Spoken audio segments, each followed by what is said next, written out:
Isang kasambahay sa India na hulikam na nilalagyan nito ng ihi ang kanyang niluluto. What? Kaya pala duda ang kanyang employer dahil halos lahat daw sa kanyang pamilya ay nagkakaroon ng problema sa atay.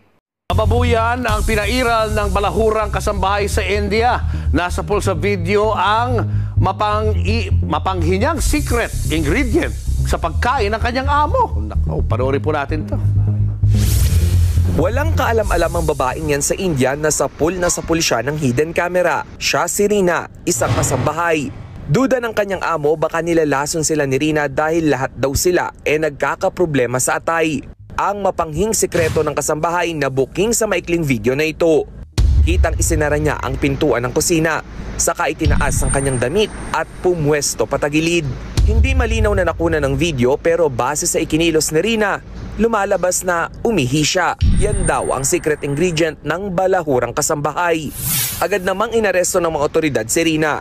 Itinanggi niya ang paratang pero natameme nang ipanood sa kanya ang video. Hindi naman makapaniwala ang employer lalo't 8 taon na nilang tagaluto si Rina. Patuloy naman ang isinasagawang investigasyon kaugnay ng insidente. Alam ko maraming kasambahay ngayon sa iba't ibang bansa ang natatawa sa kasambahay na yan or sa ginawa ng kasambahay na yan. Pero guys, may iilang mga kababayan din tayong gumagawa niyan.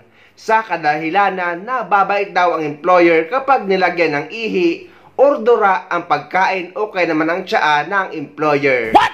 Guys, wag na wag yung gagawin yan dahil walang katotohanan yan. At marami na rin tayong mga kababayang Pilipina ang nakulong dahil dyan. Maging paalala ito sa lahat. OFW ako.